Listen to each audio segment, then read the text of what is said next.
Alamin wa bihi nasta'in ala umurina waddin wassalatu wassalamu ala asyrafil anbiya'i wal mursalin wa ala alihi wa sahbihi ajmain, amma ba'du. Para hadirin kaum muslimin jamaah Masjid Agung Sunda Kelapa yang sama-sama dimuliakan Allah Subhanahu wa taala, Al-Mukarram wal Muhtaram Ketua Dewan Pengurus Masjid Agung Sunda Kelapa Bapak Haji Muhammad Aksa Mahmud beserta jajaran Dewan Pengurus yang lainnya, dan juga guru kita pada malam hari ini Syekh Ali Saleh Ali Jabir, alhamdulillah telah hadir di tengah-tengah kita.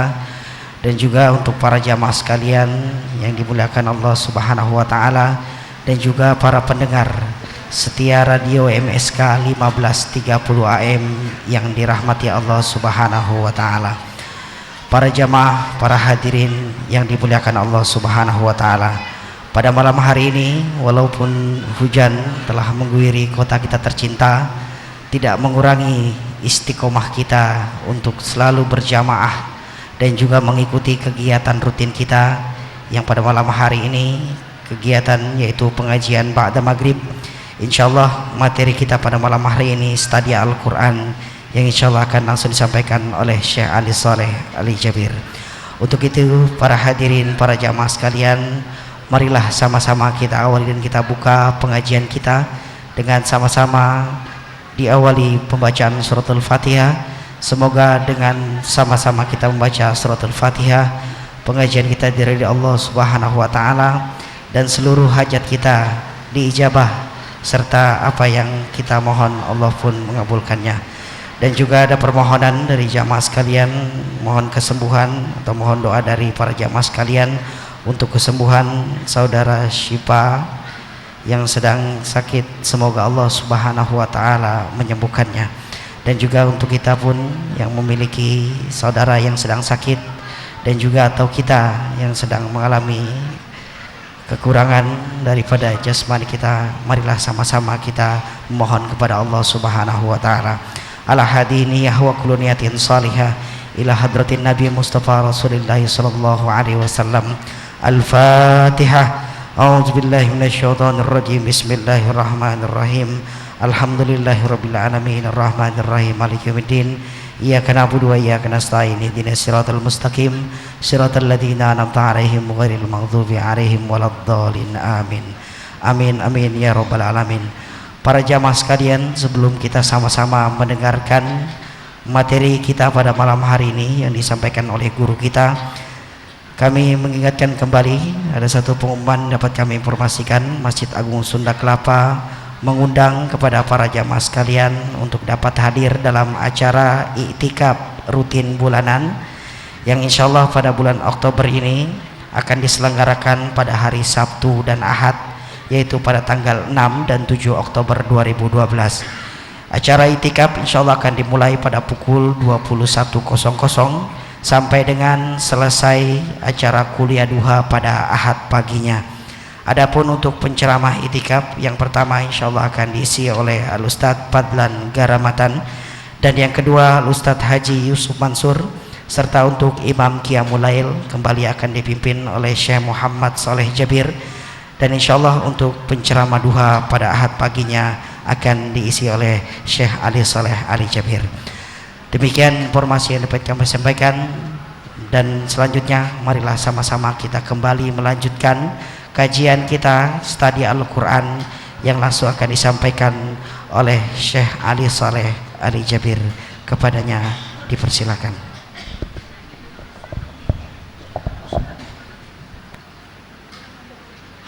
Bismillahirrahmanirrahim. Assalamualaikum warahmatullahi wabarakatuh.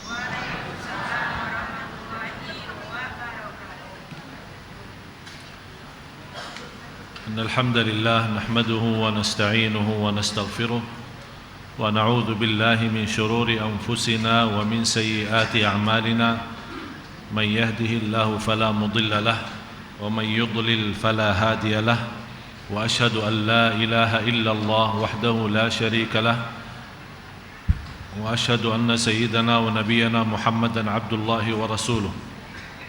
اللهم صل وسلم وبارك على سيدنا محمد وعلى آله وصحبه ومن تبعهم بإحسان إلى يوم الدين. سبحانك لا علم لنا إلا ما علمتنا إنك أنت العليم الحكيم. Maha suci Allah,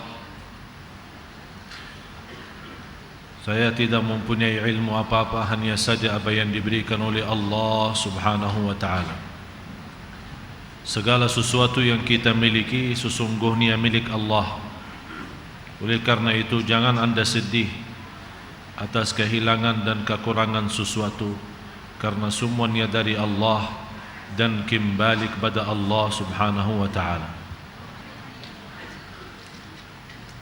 Para jamaah sekalian, jamaah Masjid Agung Sunda Kelapa, bapak-bapak, ibu-ibu, yang semoga senantiasa diberkahi dan dibuka pintu taufiknya Allah di mana saja berada. Amin.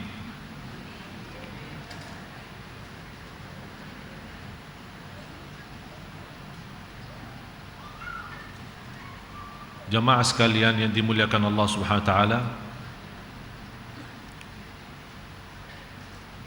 sejak kita diciptakan oleh Allah sampai wafat kita, bagi Allah sudah nyata dan sudah jelas. Berapapun miliaran yang diciptakan oleh Allah, bukan hanya manusia, banyak yang ada di alam dan di dunia ini yang boleh kita tahu, yang ada juga yang tidak kita tahu. Dan Allah Subhanahu wa ta'ala yang maha menguasai segala-galanya, Allah yang maha kaya, Allah yang maha raja. Terbayang bagaimana kekuasaannya Allah saat kita naik pesawat. Bisa dalam penerbangan pesawat itu berjam-jam di atas air laut. Yang saat itu saya berfikir, pas saya lihat dari window pesawat, melihat ke bawah, yang saya lihat saja atau boleh yang nampak dan terlihat adalah air laut. Apalagi yang suka berangkat ke negara yang jauh, ke Inggris atau ke Amerika atau ke mana, bisa melebihi 6 jam hanya di atas laut. Di saat kita naik pesawat dan di atas air laut saja, saya membayangkan mana miliaran manusia yang mengisi bumi ini, mana miliaran bangunan, mana miliaran nyawa, yang tua maupun muda maupun kecil, mana para pemimpin, mana para raja, mana para presiden, mana semua yang terisi di bumi ini. Ternyata yang namanya laut itu dalam kekuasaan Allah, di bawah kerajaan Allah, yang tidak terisi di dalamnya manusia, malah ternyata kerajaan laut itu lebih besar daripada darat. Jadi coba bayangkan betapa manusia kecilnya di milik Allah Subhanahu wa ta'ala. Coba bayangkan bagaimana kecilnya manusia dalam kerajaan Allah yang maha raja dan maha agung. Belum kita lagi melihat apa isi semesta alam. Belum kita lihat lagi apa isi langit-langit, dari langit pertama sampai langit yang kedua, berjalanannya 500 tahun. Lebarnya satu langit sendiri 500 tahun. Sampai Rasulullah sallallahu alaihi wasallam menceritakan sebagian apa yang dilihat oleh sallallahu alaihi wasallam waktu Isra Mi'raj. Di antara cerita Rasulullah sallallahu alaihi wasallam waktu dia naik dan tembus dengan malaikat Jibril, dan setiap berhenti di langit ternyata ada pintu-pintunya dan ada yang jaga. Habis minta izin oleh malaikat Jibril untuk pintu, dan ditanya sama yang jaga, siapa? Malaikat Jibril menjawab, saya Jibril. Dan siapa? Dan Muhammad sallallahu alaihi wasallam. Kata malaikat yang menjaga, kami diperintahkan tidak boleh buka pintu langit kecuali untuk malaikat Jibril dan Nabi Muhammad sallallahu alaihi wasallam.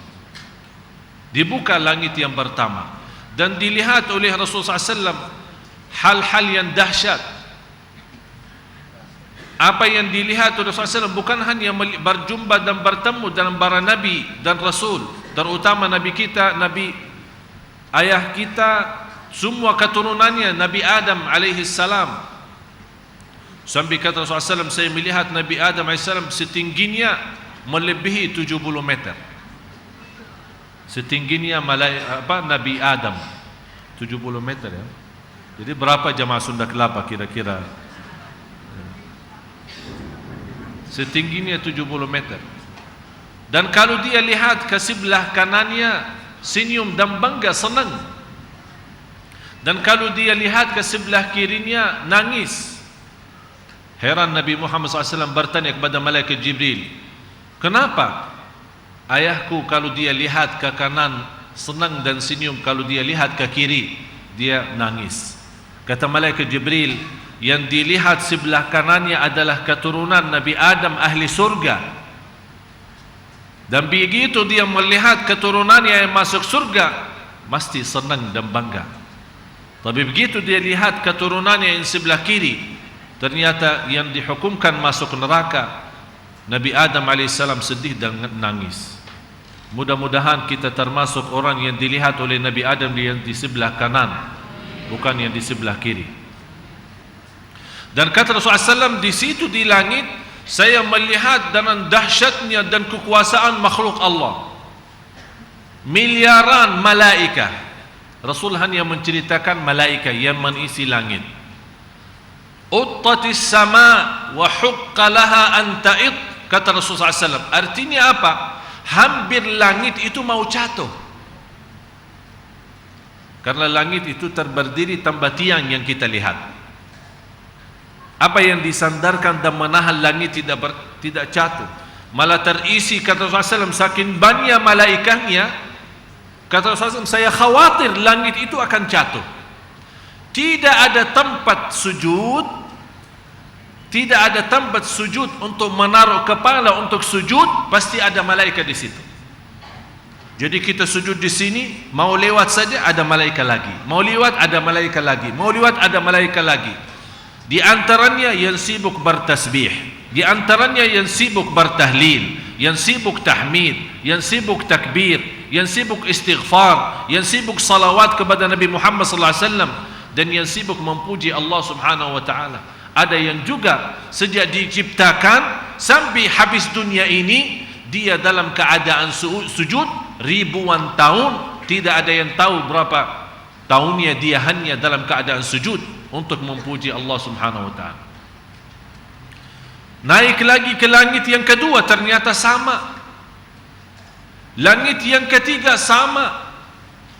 Cuba bayangkan jamaah sekalian, antara langit pertama sampai yang kedua 500 tahun perjalanannya, dan seterusnya sampai langit yang ketujuh.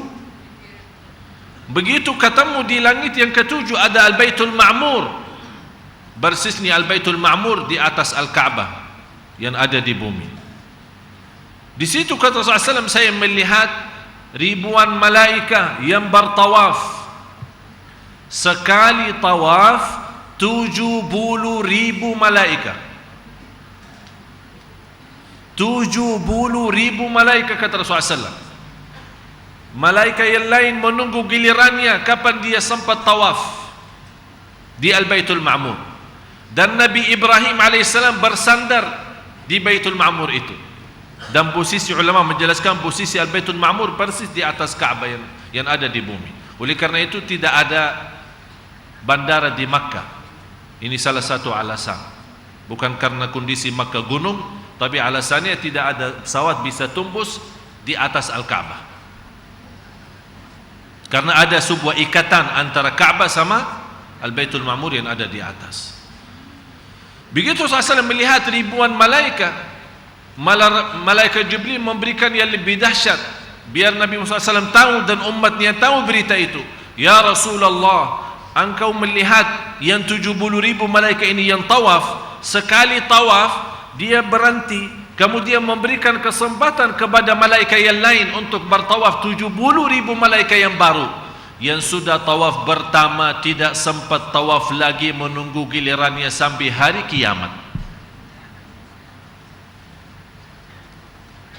70.000 yang sudah tawaf pertama menunggu gilirannya, antri berapa lama?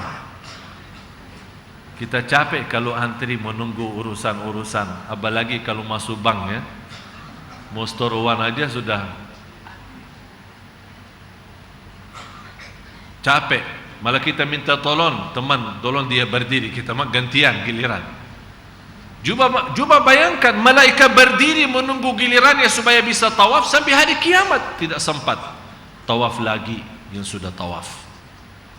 Berarti kira-kira Bapak Ibu, kalau kita menghitungkan berhari saja 70.000, dari sejak belum ada manusia, dari sejak pertama yang Allah menciptakan makhluk-makhluknya, langit, bumi, Baitul Ma'mur dan yang lain-lain termasuk malaikat. Coba bayangkan berapa ribuan, malah bukan ribuan lagi, jutaan, malah bisa miliaran malaikat. Itulah yang difirmankan Allah Subhanahu wa taala di surat Fatir ayat 15. Ba'da a'udzu billahi minasyaitonir rajim. Ya ayyuhan nasu antumul fuqara'u ila Allah wallahu huwal ghaniyyul hamid. Hai manusia, ini panggilan bukan untuk hanya orang Islam saja, malah untuk seluruh manusia. Allah memberikan perhatian, pengumuman supaya kita mengetahui siapa Tuhan kita, siapa yang maha menciptakan kita, yang memberikan segala-galanya. Ya ayyuhan nas, cuba bayangkan sejumlah makhluk Allah, di antaranya malaikat yang tidak pernah bosan beribadah, di antaranya malaikat yang tidak pernah berhenti berzikir, di antaranya malaikat yang tidak pernah capek berdiri sepanjang hayatnya, dan di antara malaikat yang sepanjang hidupnya dia bersujud dan mengisi pujian, mengagungkan Allah Subhanahu wa taala. Ya ayyuhan nas antumul fuqara'u ila Allah. Hai manusia, kalian miskin. Selama masih kita mengangkat tangan kita kepada Allah Subhanahu wa taala, selama kita masih membutuhkan pertolongan Allah, selama masih kita memohon kepada Allah secara lahir batin agar kita mendapatkan segala ampunan, berarti kita fakir. Yang merasa diri tidak butuh kepada Allah, dia sudah menjadi orang yang sombong. Dan di antara ibadah yang sederhana yang menjadi bagi orang mukmin menjadi senjata yang bisa melindunginya dirinya di dunia dan di akhirat adalah doa. Malah kata Umar Khattab radhiyallahu an, yang tidak mendapatkan taufiknya Allah yang tidak pernah berdoa, malah yang selalu dapat taufik Allah yang senantiasa suka berdoa walaupun belum diterima oleh Allah. Jadi Bapak Ibu, tugas kita berdoa, bermunajat. Bukan urusan kita Allah terima atau tidak, Allah kabulkan atau tidak, itu tidak perlu difikirkan. Yang kita fokuskan bagaimana kita terus menerus berdoa kepada Allah Subhanahu wa taala. Aktsirud du'a, sampai Rasulullah pesan berbanyaklah doa. Sampai kata sahabat, ya Rasulullah, bagaimana kita berbanyak? Kata Rasulullah SAW, Allah tidak akan berhenti memberikan pertolongannya selama anda tidak berhenti doa. Allah tidak akan berhenti memberikan pertolongannya selama anda tidak berhenti berdoa. Berarti kalau kita berhenti doa, kita yang sudah memberhentikan pertolongan Allah untuk diri kita. Jadi al-muwaffaq, yang senantiasa mendapatkan taufik ini Allah, yang selalu berdoa. Apalagi doa yang terindah munajatnya di waktu malam hari. Orang semua lagi tidur, kita bangun, habis tahajud kita tumbahkan semua masalah di atas sajadah kita. Dan inti dan hikmah, tolong Bapak Ibu hafal hikmah ini. Inti dan hikmah daripada ujian dan bala, Allah mengeluarkan doa dari kita. Kadang-kadang kita lupa doa, atau kita kadang berdoa secara rutin, atau ikut ramai-ramai doa, tapi tidak ada bisikan dan bermunajat yang ikhlas, yang disukai oleh Allah Subhanahu Wa Taala. Ikhlasnya belum sampai. Oleh kerana itu Allah kirimkan cubaan dan ujian. Disitulah saat kita bilang, ya Allah, betul-betul lagi susah, betul-betul lagi sakit, betul-betul lagi butuh. Jadi keluarnya ya Allah betul-betul tersentuh. Orang mendengar saja bisa tersentuh, apalagi yang sendiri berdoa. Ada seorang, itu cerita terjadi sama saya sendiri di Makkah. Orang Mesir, pas kita masuk ke Masjidil Haram waktu tawaf, biasa waktu saya sebelum ke Indonesia, saya di Madinah, suka dengan ayah saya setiap bulan mesti umrah. Jadi ayah saya kan istrinya dua. Ini tidak senang kalau dibawa cerita dulu. Jadi giliran ayah saya bulan pertama sama ibu saya, bulan kedua sama ibu tiri saya. Padahal ibu tiri kan yang pertama sebenarnya. Jadi ibu tiri yang pertama, dah tahu disebut ibu tiri ya di sini. Jadi yang pertama karena ibu saya kan yang muda, habis pertama dapat anak satu, jadi setiap bulan menjadi kewajiban dia bawa istrinya umrah, habis umrah silaturahim keluarga yang ada di Makkah, silaturahim keluarga yang ada di Madinah, terus pulang. Dan saya perhatiin ayah saya, kalau dia berangkat misal jam sore, 2 hari atau 3 hari pulang jam sore. Begitu dia bawa ibu saya, dia balik berangkat dengan jam yang sama, pulang dengan jam yang sama. Saya bertanya sama ayah, sambil tertarik perhatian saya bilang, kenapa ayah saya menjaga seperti itu? Dia bilang ini salah satu ikhtiar saya untuk berlaku adil. Coba bayangkan sampai jamnya dihitungkan. Ya, oleh karena itu yang tidak mampu berlaku adil jangan macam-macam. Kemudian pas giliran ibu saya ikut berangkat ke masing-masing dengan anaknya. Apalagi ibu saya kan anaknya dari yang pertama cuma anak satu, kita anak banyak. Jadi kita kan giliran masih kecil jadi sama ayah. Waktu kita masuk ke Makkah, di hadapan Al-Ka'bah kan ada tangga ya, kan turun. Sebelum masuk ke kawasan tawaf kan ada tangga kita turun. Persis di tangga itu saya mendengar ada 2 anak sama ayahnya dari Mesir. 3 mereka ini yang menarik perhatian saya, lagi ribut berbicara dengan suara keras, jadi menarik perhatian orang. Mereka ini anak berkata dengan ayahnya, bagaimana kami lepaskanmu untuk jalan sendiri? Kamu buta, tidak bisa lihat. Kamu buta. Kalau kita lepasin nanti jatuh. Dia tetap menahankan dan menekankan anaknya, lepaskan aku. Saya mau berjalan sendiri sampai Al-Ka'bah. Dia masih posisinya di atas tangga itu. Anaknya lepasin. Sambil saya lihat dengan mata sendiri beliau nangis. Dan berdoa dengan bahasa Mesirnya. Bukan bahasa Mesirnya artinya bahasa kampungnya ya, bahasa daerahnya, bukan bahasa Arab murni, bukan bahasa Quran. Dia berkata begini, ya Allah, dia dari lahir, ceritanya dari lahir buta. Dia bilang, ya Allah, saya datang dari jauh. Saya langsung terjemahin ya, tidak usah pakai bahasa Arabnya. Ya Allah, saya datang dari jauh. Pertama kali menginjak bumi tanah suci ini, saya punya keinginan satu. Ya Allah, aku mohon,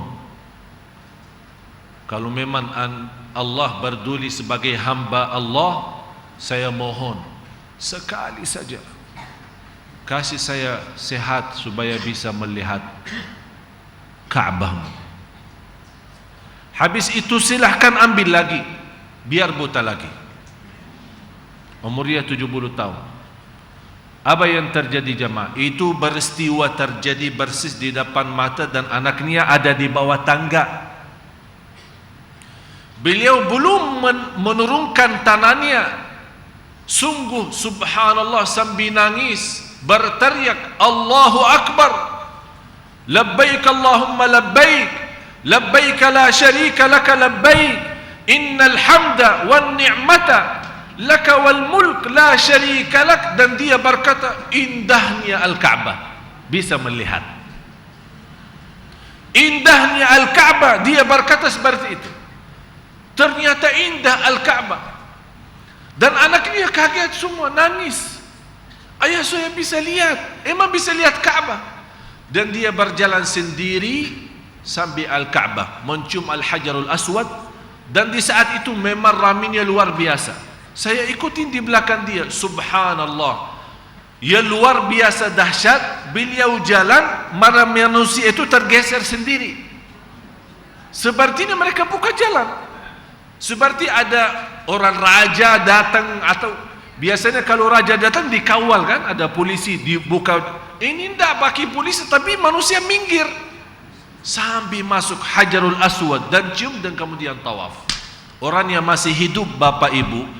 Dan alhamdulillah ini ceritanya kurang lebih 5 tahun, sampai sekarang orangnya masih bisa melihat. Coba bayangkan bagaimana baiknya Allah subhanahu wa ta'ala. 70 tahun buta, tidak pernah berobat, dan tidak pernah punya harapan untuk sembuh. Begitu Allah kasih rizki, sesudah 70 tahun, orang miskin, fakir, datang kesempatan masuk Ka'bah dan masuk Makkah. Dia hanya punya satu keinginan. Bukan kita sekarang melihat orang-orang sibuknya tawaf sambil foto-foto gedung-gedung yang tertinggi sekeliling Makkah. Saya sendiri melihat orang lagi tawaf, malah pemimpinnya, mutawifnya lagi berdoa, orang di belakang tawaf, dia ikut Allahumma, Allahumma, foto. Subhanallah.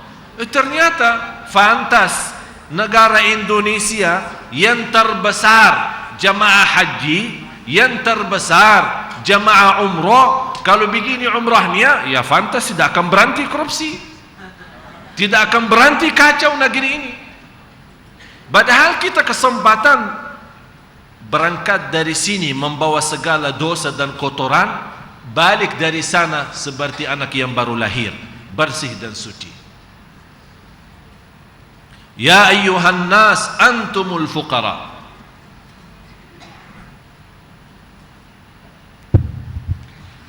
Hai manusia, kamulah yang berkehendak kepada Allah, dan dialah yang maha kaya, tidak memerlukan sesuatu lagi, maha terpuji.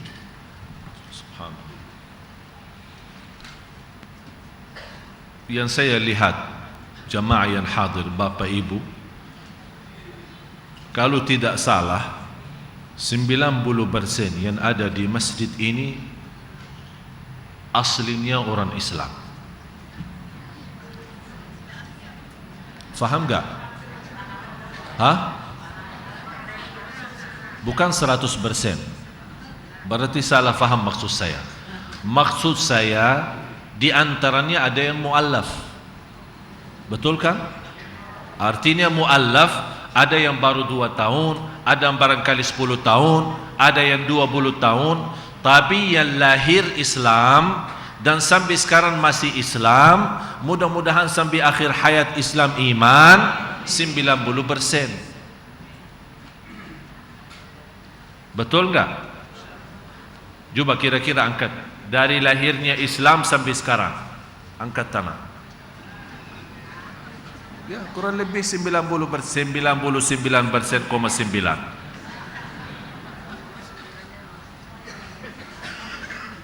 Beda antara orang muslim, kalau boleh saya berkata orang muslim murni sama orang muslim muallaf. Artinya orang muslim kenal Islam, habis dapat petunjuk, hidayah, apa-apa sebabnya, tidak perlu kita bahas apa sebabnya dia masuk Islam.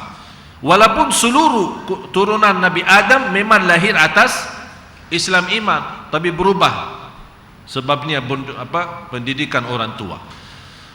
Tapi yang saya bertanya kepada Bapak Ibu yang dari lahirnya Islam karena orang tuanya Islam, walaupun mohon maaf kita belum begitu menjadi orang Islam sebenarnya, kita hanya memiliki nama Muslim, tapi dari sisi pemahaman masih banyak kekurangan, ya, masih belum kita mengerti banyak hal, apalagi terhadap ibadah kita.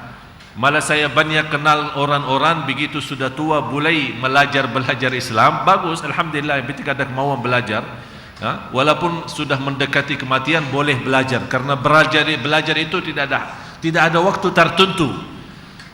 Tapi pertanyaan saya kepada Bapak Ibu, apakah pernah yang sudah lahir atas Islam sampai sekarang dia masih Muslim, apakah kita pernah minta kepada Allah jadi orang Islam? Jelas pertanyaan saya? Apakah kita sebelum lahir sempat meminta kepada Allah, ya Allah jadikan saya orang Islam? Berarti Bapak Ibu, salah satu kenikmatan bagi kita semua menjadi orang Islam tanpa kita minta kepada Allah Subhanahu wa taala. Kita jadi orang Islam tanpa kita memohon kepada Allah Subhanahu wa taala. Kita jadi orang Islam tanpa kita harap. Oleh karena itu mudah-mudahan sebagaimana kita Bapak Ibu menjadi orang Islam tanpa kita mohon, mudah-mudahan kita menjadi ahli surga yang selalu kita mohon.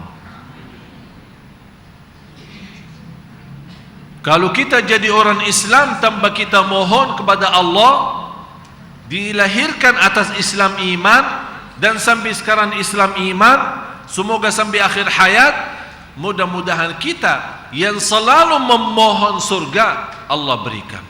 Kalau Allah berikan Islam tanpa minta, mudah-mudahan dapat surga yang selalu kita minta. Ya ayuhan nas antumul fuqara'u ilallah. Cuba bayangkan sebagaimana pasaran kekuasaan Allah Subhanahu wa taala, dan Allah yang maha kaya, yang tidak memerlukan apa-apa dari manusia, termasuk di antaranya Allah tidak memerlukan ibadah kita.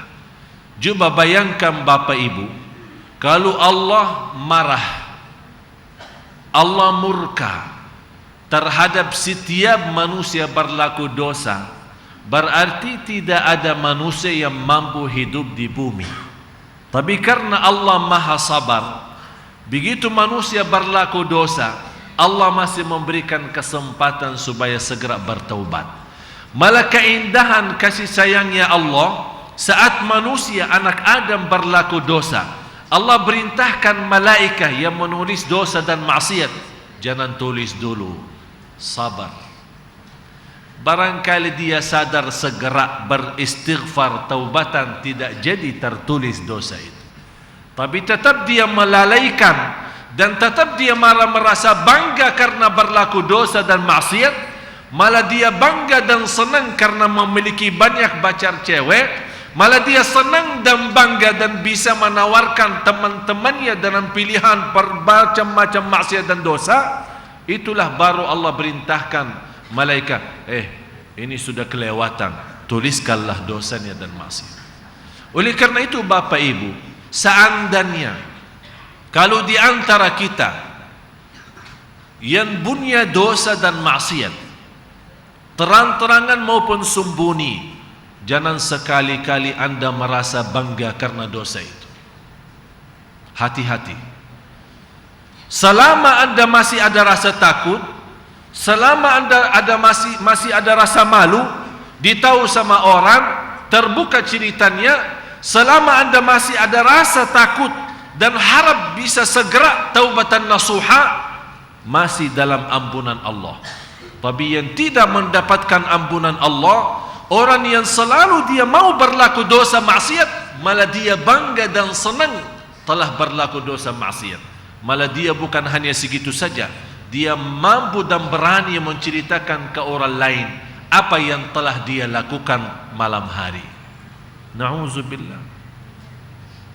Kata Rasulullah SAW, selama orang yang punya dosa sembunyi, dosa malam, artinya dia sembunyikan, tidak dilihat sama orang lain, selama dia tidak membongkar cerita itu dan tidak menceritakan ke orang lain, akan diselamatkan oleh Allah dari keburukan dosa maksiat itu.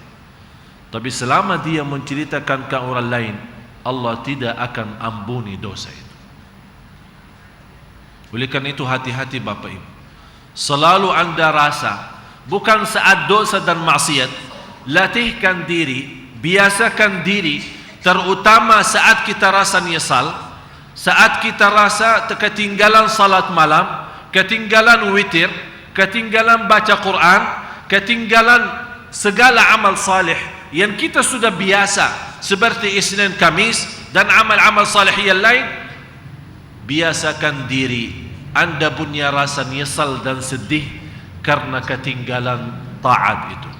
Jadi bukan Anda rasa sedih karena berlaku dosa maksiat, tapi Anda ada rasa sedih karena hari ini lewat belum buka Quran. Anda rasa sedih karena hari ini lewat tapi tidak sempat bersedekah. Anda sedih karena hari ini lewat tidak salat duha. Hari ini juga lewat tidak menjaga sunnah qabliyah ba'diyah. Biasakan diri jamaah sekalian untuk memiliki rasa sedih karena ketinggalan amal saleh, bukan kesedihan karena dosa dan maksiat saja. Ya ayuhan nasu antumul fuqara'u ila Allah wallahu huwal ghaniyul hamid. Ayat yang selanjutnya membuktikan bagaimana Allah Maha Kaya dan Allah tidak memerlukan kita sebagai hamba-hambanya dan sebagai makhluknya. In yasha' yudhibukum wa ya'ti bi khalqin jadid. Kira-kira terbayang seberapa jumlah makhluk Allah yang di langit dan di bumi, yang bergerak maupun yang diam, yang nampak maupun tidak, yang tidak bisa kita hitungkan. Bagi Allah yang Maha Kaya, yang Maha terpuji, bagi Allah Subhanahu wa ta'ala sangat mudah untuk menghabiskan semua manusia dan semua makhluknya, membinasakan dan menggantikan dengan makhluk yang baru. Jika Dia Allah menghendaki, niscaya Dia memusnahkan kamu dan mendatangkan makhluk yang baru untuk menggantikan kamu. Memusnahkan? Begitu saja? Habis? Ini semua miliaran makhluk, manusia, jin, malaika, binatang, tanam-tanaman, bermacam-macam ada yang kita tahu, yang kita tidak tahu. Ternyata bagi Allah yang Maha Kaya sangat kecil. Allah bisa menghabiskan mereka ini semua dan menggantikan dengan makhluk yang baru. Makhluk yang baru yang bagaimana? Yang seluruhnya berzikir, menimba Allah, mengagungkan Allah, memuji Allah, mencintai Allah, tidak berubah sama sekali sampai akhir hayat. Apakah Allah tidak mampu itu? Malah justru Allah, bagi Allah Subhanahu wa taala, ma khalqukum wala ba'thukum illa ka nafsin wahidah. Bagi Allah menciptakan seluruh makhluk dan membangkitkan di hari kiamat seluruh makhluk seperti Allah menciptakan satu makhluk dan membangkitkan satu makhluk. Coba bayangkan, bagi Allah menciptakan seluruh makhluk, membangkitkan di hari kiamat seluruh makhluk, seperti menciptakan satu dan membangkitkan satu. Bagi Allah sama. Subhanallah. Allah maha kuat, Allah maha raja, Allah maha segala-galanya. Oleh karena itu, orang yang ingin berlaku dosa dan maksiat, jangan melihat kecilnya dosa, tapi lihat yang sedang melihat kita itu siapa. Bisa kita malu kalau dilihat sama orang tua kita, bisa malu dilihat sama suami kita, istri kita, anak kita, keluarga kita, sahabat kita. Kita malu.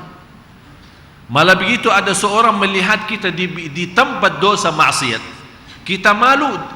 Salah nyangka, bukan salah fikir kita berlaku dosa maksiat, kita hanya lewat, tapi ternyata kita lewat di satu tempat, lokasi itu dikenal tempat subuhat, tempat dosa maksiat. Kita tidak ada niat sama sekali, cuman kita hanya lewat saja, dilihat sama seorang lain, langsung kita datangi, jangan salah faham, saya cuma lewat saja. Kita takut ada manusia salah faham terhadap kita. Apalagi bagi Allah yang nyata, yang jelas, melihat apa yang tersembunyi dalam hati kita. Allah maha melihat. Apa yang kita jawab? Masa ada rasa malu Allah melihat kita sedang berlaku dosa? Artinya Allah menurunkan segala nikmat, malah kita melawan Allah dengan dosa dan maksiat. Sampai Allah berfirman di hadis qudsi, muazzan, Allah berfirman di hadis yang qudsi, ya ibn Adam, engkau tidak ada rasa malu? Senantiasa aku menurunkan segala nikmat kepadamu, tapi engkau senantiasa melawanku dengan dosa dan maksiat.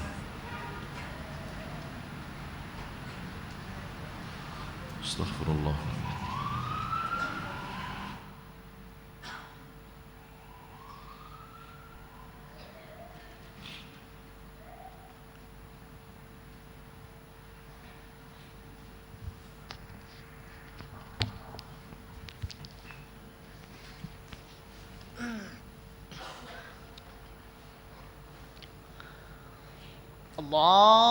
Allahu Akbar, Allahu Akbar, Allahu Akbar, Allahu Akbar. Ashhadu an la ilaha illallah.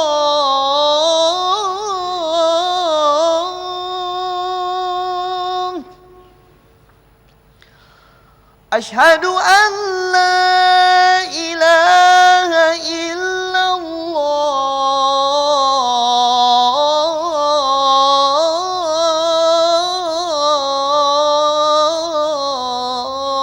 الله. أشهد أن محمدا رسول الله.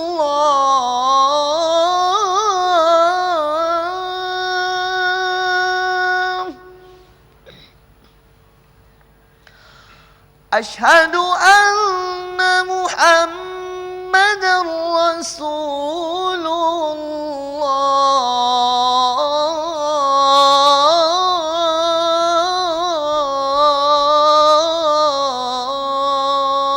الله. حي على الصلاة.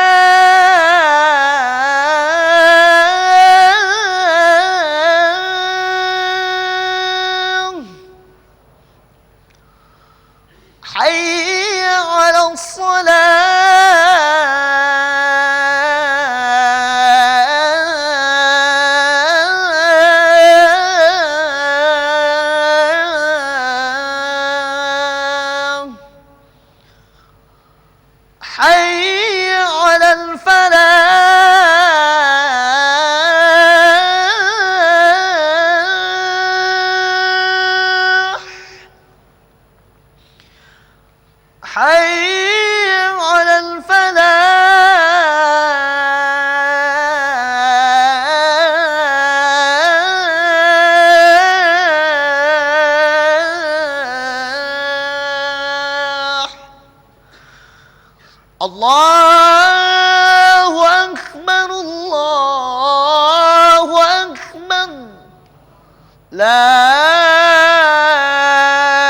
ilaha illallah.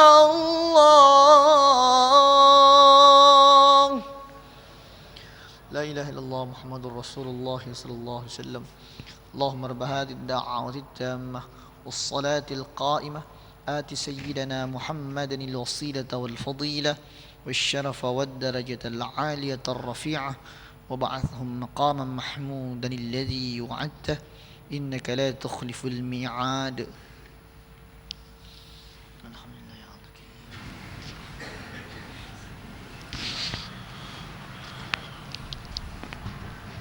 الله أكبر الله أكبر لا إله إلا الله والله أكبر.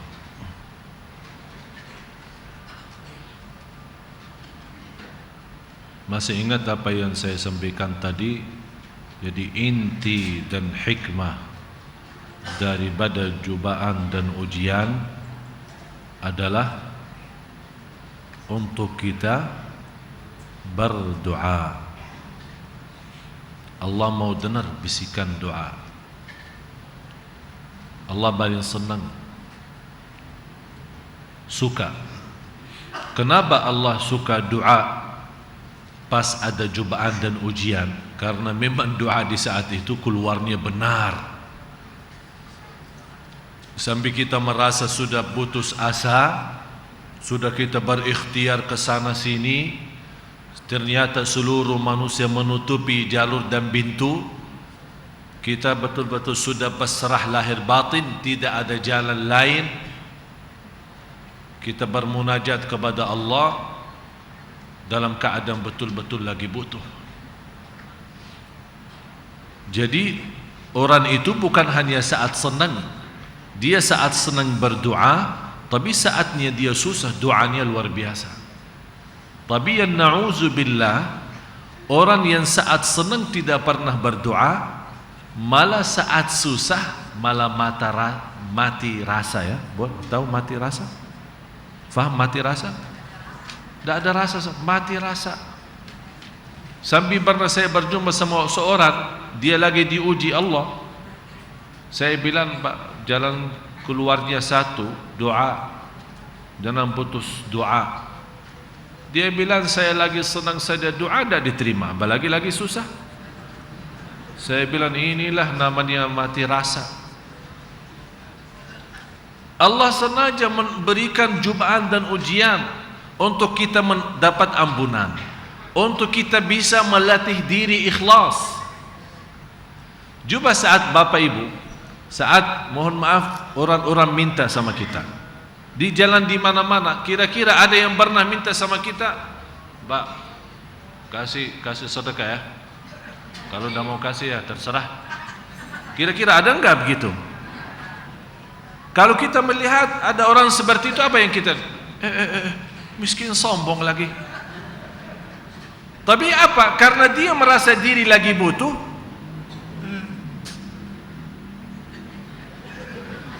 Padahal tak nangis, pura-pura nangis. Biar kita apa? Tersuntuh, bermacam-macam ucapan, bermacam-macam sampai kita berapapun tidak apa-apa. Yang penting dia bisa dapat. Dengan keyakinan dan harapan dengan cara ini bisa menyentuh perasaan kita. Malah yang luar biasa itu terjadi sama saya. Pernah waktu saya naik taksi pas lampu merah, kemudian saya perhatiin ada anak-anak lagi jalan dari mobil ke mobil, mobil ke mobil.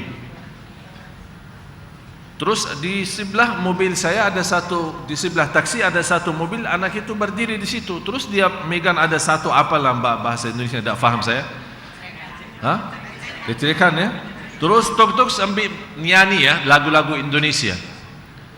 Begitu dia pindah ke taksi, dia mulai dengan lagu Indonesia. Begitu dilihat, fokusnya melihat, oh ini orang Arab. Tala'al badru, langsung rubah. Dia sampai saya bilang, orang miskin pintar. Sampai dia bisa betul-betul ini dilihat ini orang cara Arab ya. Malah ada yang luar biasa. Pas saya keluar dari Masjid Sunda Kelapa, dekat-dekat sini di Cikini ketemu satu orang miskin, begitu lihat saya, fulus. Saya bilang, orang-orang bisa bahasa Arab lagi nih. Kenapa seperti ini? Inilah cara sistem agar menyentuh perasaan dan menarik perhatian. Allah subhanahu wa ta'ala saat menguji kita, ini termasuk salah satu cara Allah supaya kita bisa mengeluarkan doa dengan indah, dengan ikhlas. Coba bayangkan Bapak Ibu, kalau buah zaitun, tahu buah zaitun? Direpes di alat, kan ada alatnya khusus. Untuk apa? Direpeskan dan apa? Untuk apa? Keluarkan apa? Seindah dan semanis minyak zaitun. Begitu juga buah di jus dimasukin dalam alat apa? Untuk apa? Dikeluarkan semanisnya jus bermacam-macam, ya. Begitu juga manusia. Begitu Allah menguji manusia untuk kompres manusia untuk mengeluarkan apapun yang termanis dalam hatinya. Apa yang termanis dalam, sebagaimana minyak zaitun keluar dari dalam buah zaitun, jus yang manis keluar dari dalam buah yang manis, begitu juga saat kita diuji sampai kita betul-betul sempit, sampai putus asa, sampai sudah merasa tidak punya harapan apa-apa, apa yang keluar dari hati kita? Ikhlas, cinta, penuh harapan. Tidak ada selain Allah yang maha menolong. Inilah manisnya yang Allah cari. Manis yang tersembunyi, yang selama ini saat kita serang tidak pernah keluar. Memang ada manusia tidak pernah keluar keindahan dan manisnya yang tersembunyi dalam hatinya, kecuali kalau diinjak. Mohon maaf bahasa kita ya, kalau diinjak baru keluar manisnya. Oleh karena itu Bapak Ibu, latihkan diri saat Anda senang bisa menurunkan segala manisan yang ada, karena Allah maha kaya dan Allah maha terpuji. Allah paling senang dipuji. Kalau kita diberikan segala pertolongan oleh seorang manusia seperti kita, tapi selalu saat kita minta tolong dia, selalu dia bantu. Apapun yang kita butuh dia kasih, apapun yang kita minta dia berikan. Kira-kira saat kita sempat puji dia, mau enggak? Siapa yang tidak mau? Karena kita tahu ini sebuah kewajiban, orang ini selalu bantu, padahal manusia sama-sama manusia. Dan saya selalu sampaikan, manusia dan manusia lain memiliki 4 sifat: miskin, fakir, dhaif, dan lemah. Miskin, ya selama dia masih meminta kepada Allah Subhanahu wa taala. Fakir, selama dia tidak bisa berbuat apa-apa selain dengan pertolongan Allah. Kemudian dhaif, ya lemah. Begitu sudah jadi tua, kalau apalagi tidak punya anak yang menolong dia, bagaimana? Dan ajiz, artinya dia tidak punya upaya dan daya untuk melaksanakan sesuatu kecuali dengan izin Allah. Yang kita baca la haula wala quwata illa billah. Kalau memang kita yakini diri kita lemah, diri kita miskin, diri kita fakir, bagaimana bisa mendapatkan pertolongan dari manusia yang sifatnya sama? Oleh karena itu, kalau kita lemah, berarti kita mencari yang maha kuat. Kalau kita fakir, kita mencari yang maha kaya. Kalau kita miskin, kita mencari yang maha mulia. Kalau kita tidak punya upaya, kita mencari yang maha kuat. Itu semua hanya Allah Subhanahu wa ta'ala. In yasha' yudhibkum wa ya'ti bi khalqin jadid. Bagi Allah menghabiskan seluruh makhluknya dan menciptakan makhluk yang baru, sangat sederhana dan sebentar. Kata Rasulullah sallallahu alaihi wasallam,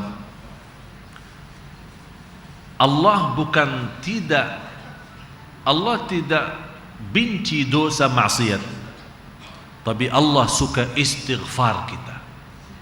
Coba bayangkan Bapak Ibu, Rasulullah SAW bersabda, laula annakum la tudhnibun. Coba bayangkan, laula annakum la tudhnibun, Kalau kita diciptakan Allah tapi tidak ada dosa dan maksiat sama sekali. Kalau tidak ada dosa maksiat, mohon maaf, berarti tidak ada istighfar kan? Biasanya istighfar ada, kenapa? Karena kita merasa diri salah, merasa diri banyak kekurangan. Kata Rasulullah SAW, kalau seluruh makhluk Allah, terutama manusia, tidak ada dosa maksiat, akan Allah membinasakan mereka, menciptakan manusia yang baru yang bisa dosa dan maksiat, kemudian istighfar, karena Allah suka istighfar. Faham? Jadi bukan Allah tidak benci dosa atau Allah suka dosa, bukan itu, tapi Allah menyukai istighfar. Cuma bayangkan kalau seluruh manusia yang ada di bumi, miliaran manusia, semuanya tidak berdosa dan maksiat, kata Rasulullah, Allah tidak senang. Malah Allah membinasakan mereka dan menciptakan makhluk yang baru yang bisa dosa dan maksiat, dan intinya habis itu beristighfar.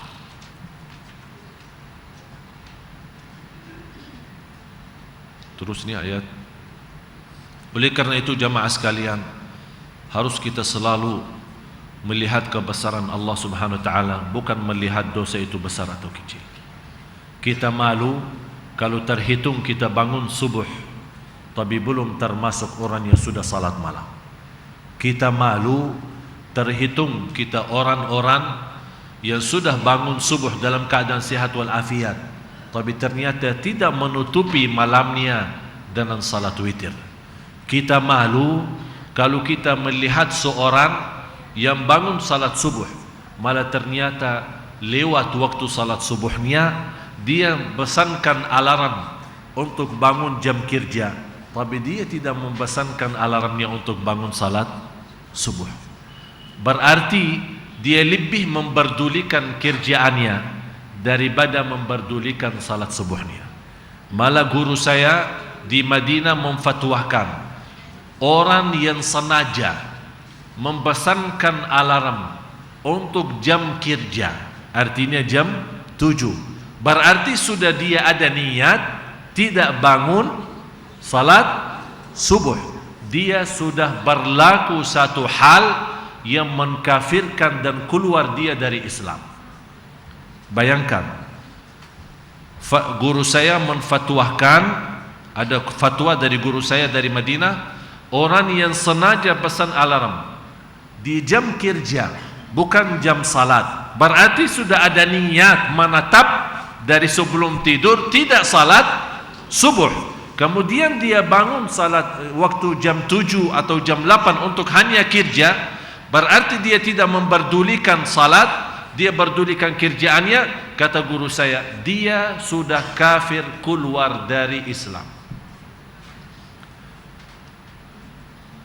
Berarti berapa banyak kali kita membaharui Islam kita. Beda sama seorang yang sudah berusaha berikhtiar pesankan alarmnya tapi ketiduran. Tapi ketiduran ini kan macam-macam. Ada orang dia dengar alarmnya tapi dimatiin, malas-malas terus tidur. Habis itu bangun, ya Allah maaf ketiduran. Memang Allah Maha tahu apa isi hati kita. Ada seorang bukan hanya lewat salat subuhnya, ada seorang kalau lewat takbirah bersama imam dia bisa nangis 3 hari. Nangis 3 hari. Bagaimana takbirah ihram ini bisa lewat?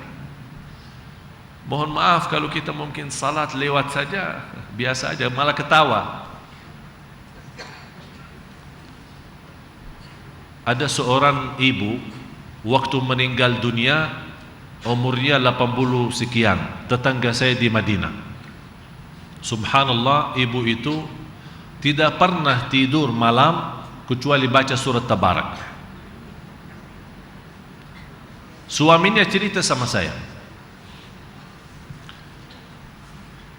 alasannya dia apa? Dia berkata, salah satu yang melindungi dari siksa kubur baca surat Tabarak.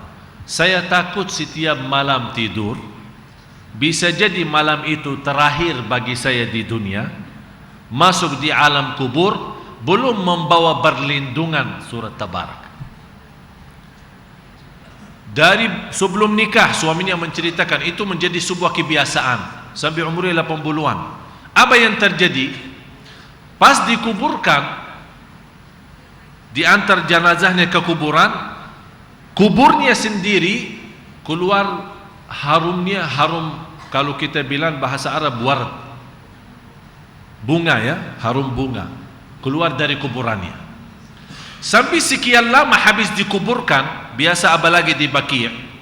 Sekarang orang bertanya, kalau di Baqi' macam mana ini dari zaman Rasulullah sampai sekarang kok dah penuh-penuh ya? Berapa jutaan manusia dari 1400 tahun yang lalu. Padahal Baqi' itu masih segitu aja ukurannya. Tapi macam mana bisa mencukupi? Biar Bapak Ibu tahu, di Baqi' ini yang ada di Madinah lebih daripada 10.000 sahabat Rasul. Lebih daripada 10.000 sahabat Rasul. Kalau di syuhada Uhud pernah terjadi banjir besar. Itu di sejarah Madinah. Terjadi banjir besar sesudah wafatnya syuhada Uhud, kuburan Sayyidina Hamzah dan orang-orang yang waktu perang Uhud.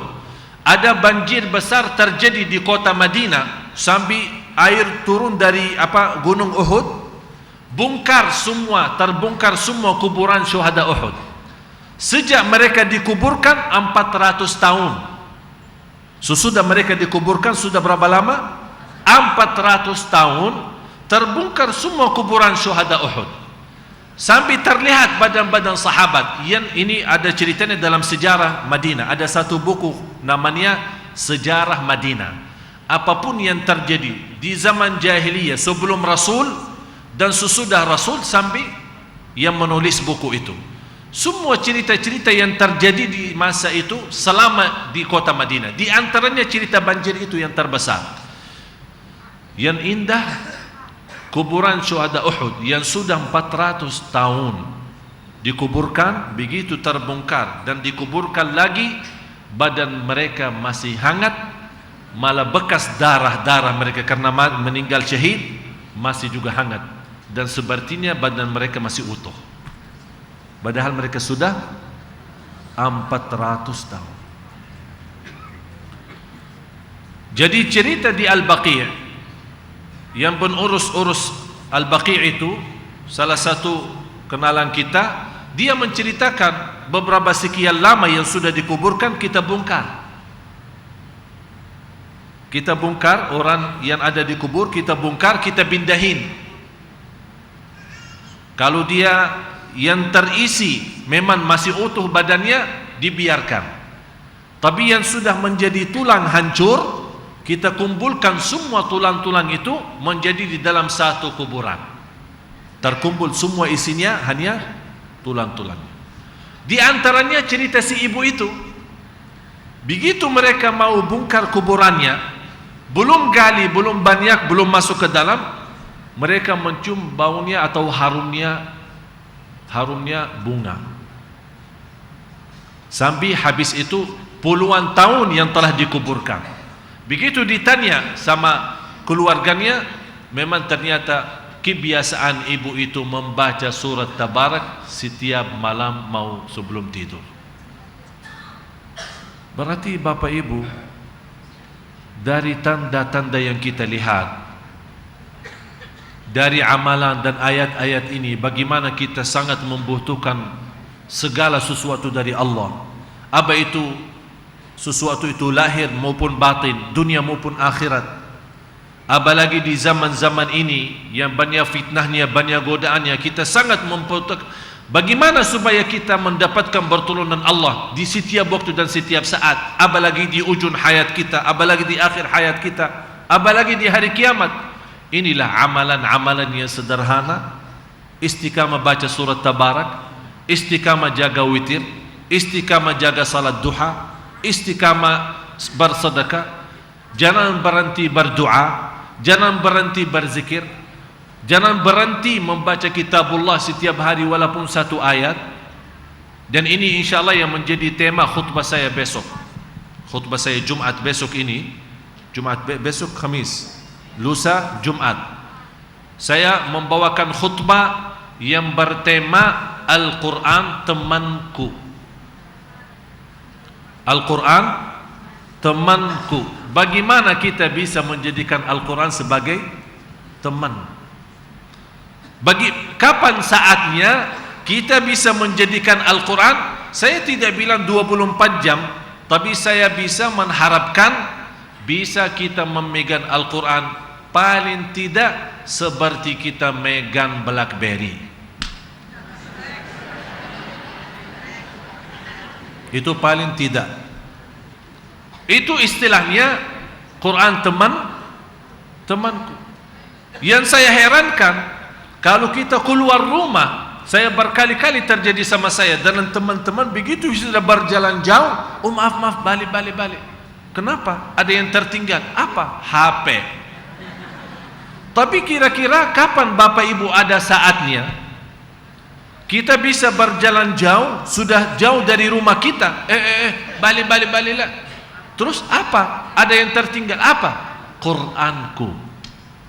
Yang tertinggal Quranku. Jadi pada kita betul-betul menjaga HP, malah kita menjaga Al-Quran. Al-Quran salah satu yang ada di dalam tas kita.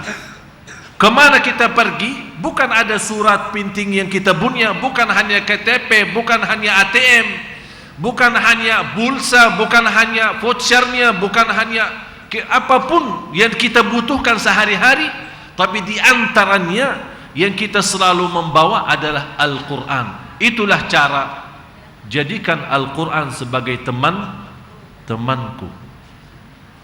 Mudah-mudahan dengan amalan-amalan yang sederhana kita bisa mendapatkan perlindungan Allah Subhanahu wa taala. Saat kita hidup, saat kita sakratul maut, maupun saat kita di alam kubur, yang Allah Maha tahu apa yang kita akan hadapi. Tidak ada yang bisa menceritakan apa yang telah dihadapi oleh orang meninggal. Kita bisa menceritakan bermacam-macam ayat yang Allah sudah sendiri menceritakan. Kita bisa menceritakan apa yang disampaikan Rasulullah SAW terhadap siksa ahli kubur atau kehidupan ahli kubur. Tapi setahu saya tidak ada yang bisa menceritakan secara terang dan jelas apa yang akan kita hadapi di alam kubur. Hanya orang yang sudah sendiri di alam kubur. Kalau boleh orang yang sudah di alam kubur keluar dan menceritakan apa yang terjadi, saya yakin kita tidak akan bisa tidur lagi. Saya yakin itu. Oleh karena itu, marilah kita sama-sama bersiapkan diri sebelum masuk di alam kubur itu. Apapun tempat tinggal kita dan dimanapun tempat tinggal kita, di rumah mewah, di rumah biasa, dengan keluarga maupun sendiri, di tempat yang teraman maupun di tempat yang tidak teraman, semuanya bagi kubur itu sama saja. Karena posisi kita satu, lokasi kita satu, tapi yang berbeda adalah isinya. Apa isi kuburan kita? Kalau kita rajin salat malam, rajin jaga salat 5 waktu, rajin senantiasa beristighfar, rajin senantiasa bersalawat kepada Nabi Muhammad SAW. Itu yang saya juga tekankan, salawat. Kita bisa mendapatkan 3 hal dari salawat. Diselesaikan hajat kita, diampuni segala dosa kita, dan dijauhkan dari segala kesusahan dan kesulitan, hanya lewat salawat kepada Nabi Muhammad SAW. Apa keberatannya Bapak Ibu? Kemana saja perginya, di mana saja anda berada, dalam keadaan wudu atau tidak, selalu membawa salawat kepada Nabi Muhammad SAW. Allahumma salli ala Muhammad, ya Rabbi salli alaihi wasallim. Dalam berbanyak salawat kita terjamin dapat syafaat Nabi beliau. Dalam banyak salawat kita mendapatkan posisi yang terbaik di hari kiamat, dekat dengan beliau sallallahu alaihi wasallam. Marilah kita sama-sama berdoa. Mudah-mudahan dalam doa kita sama. Apalagi baru habisnya turunnya hujan, dan waktu turunnya hujan itu doa makbul. Kenapa doa makbul? Hikmahnya apa doa makbul saat turunnya hujan? Karena dijelaskan oleh ulama, pintu langit sedang terbuka. Jadi kesempatan kita memasukkan doa lewat langit. Semoga Allah melihat isi hati kita Bapak Ibu, dan dikabulkan segala hajat kita, diampuni segala dosa kita, diberikan segala kemudahan. Ya Allah ya Arhamar Rahimin. Allahumma salli ala Sayyidina Muhammad wa ala ali Sayyidina Muhammad. Ya Allah ya Dzal Jalali wal Ikram. Ya Allah ya Tuhan kami, ampunilah segala dosa kami, ampuni segala dosa besar maupun kecil kami, ampuni dosa terang-terangan maupun sembunyi, ampuni ya Allah dosa di mana saja kami berlaku, birahmatika ya Arhamar Rahim. Ya Allah, sucikan hati kami, bersihkan jiwa kami, ampuni segala dosa lahir batin kami ya Rabbal Alamin. Ampuni dosa mata kami, ampuni dosa tangan kami, ampuni dosa langkah-langkah kaki kami. Ya Dzal Jalal wal Ikram. Ya Allah, berapa kali kami ketiduran dari waktu salat subuh, berapa malam kami ketinggalan salat malam, dan berapa kali kami ketinggalan salat tahajud. Berapa hari ya Allah lewatnya hari-hari kami tanpa kami membaca kitab-Mu. Ya Allah, ini semuanya menjadi salah dan kekurangan kami. Ampuni ya Allah salah kami, ampuni ya Allah salah kami. Tutupi kekurangan kami dan tutupi aib-aib kami. Sempurnakan amal ibadah kami dan terima segala amal ibadah kami ya Rabbal Alamin. Ya Allah, walaupun amal kami belum pantas menjadi ikhlas, dan amalan ibadah kami belum begitu sempurna, tapi dengan maha kasih sayang-Mu, dengan rahmat-Mu, dengan segala ampunan-Mu, ya Allah, terimalah segala amal ibadah kami, walaupun kami belum mampu menyempurnakan dan ikhlas. Ya Dzal Jalali wal Ikram. Ya Allah, ampunilah orang tua kami, sayangi orang tua kami. Kami tidak mampu dan tidak akan mampu membalas kebaikan kedua orang tua kami. Kami serahkan kepada Engkau ya Allah. Jadikan orang tua kami mulia di sisi-Mu dunia akhirat. Orang tua kami yang masih hidup, kuatkanlah kami lahir dan batin agar senantiasa kami berbakti baik sama mereka dan terhadap mereka. Orang tua kami yang telah meninggal, ya Allah, jadikan kuburan mereka raudhah min riyadil jannah, taman dari taman surga. Jauhkan ya Allah kuburannya dari siksa neraka. Ya Dzal Jalali wal Ikram. Ya Allah, berilah kepada kami kemuliaan bertemu dengan orang tua kami di surga-Mu ya Allah.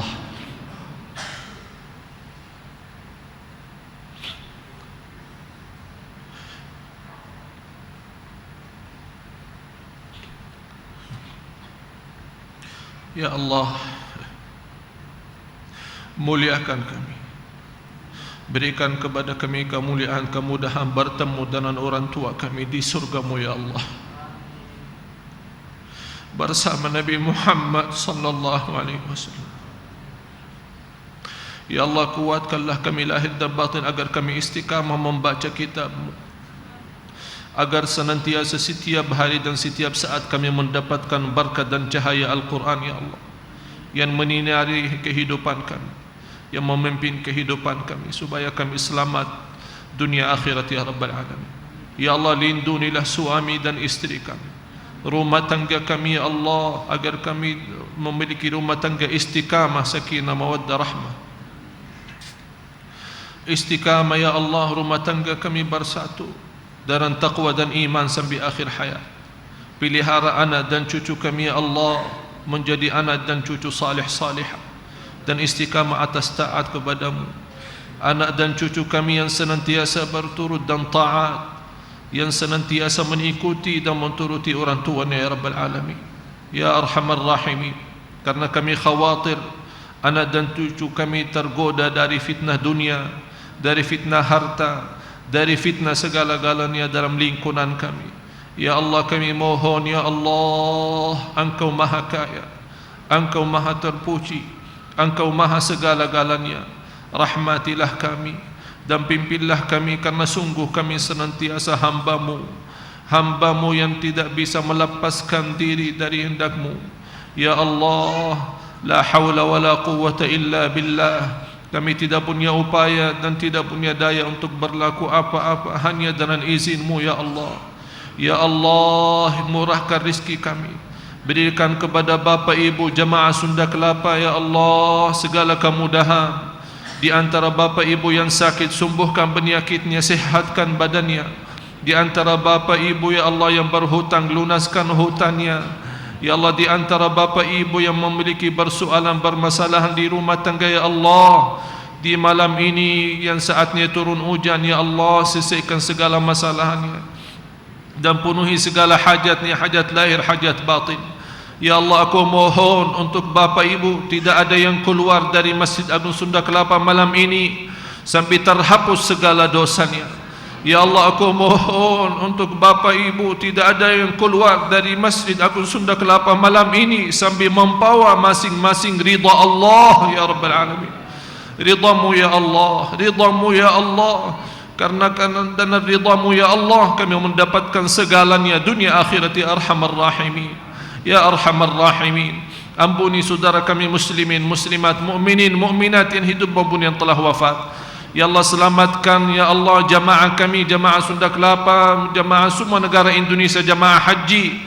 Ya Allah, selamatkan mereka berjalanan dalam keadaan sihat wal afiat dan lancar ibadahnya, dan kembali ke tanah air membawa haji mabrur dan mendapatkan segala ampunan dosa-Mu ya Rabbal Alamin. Ya Arhamar Rahimin, Ya Arhamar Rahimin, Ya Arhamar Rahimin. Ya Allah, inilah permohonan kami, inilah doa kami, inilah ya Allah hajat kami. Ya Allah, terimalah, kabulkanlah, ya Allah ijabalah, innaka antas sami'ul alim, wa tub alaina innaka antat tawwabur rahim. Rabbana atina fid dunya hasanah wa fil akhirati hasanah wa qina adzaban nar. Wa sallallahu ala sayyidina wa nabiyyina Muhammad wa ala alihi wa sahbihi wa sallam. Walhamdulillahi rabbil alamin. Subhanakallahumma wa bihamdika asyhadu an la ilaha illa anta astaghfiruka wa atubu ilaik. Assalamualaikum warahmatullahi wabarakatuh. Alhamdulillah wa syukurillah, demikianlah para jamaah sekalian, dengan diakhiri dengan doa kita bersama yang dipimpin oleh Syekh Ali Shaleh Al-Jabir. Semoga apa yang sudah kita panjatkan Allah Subhanahu wa taala mengabulkannya, dan semoga dengan pengajian kita pada malam hari ini bermanfaat untuk kita semua.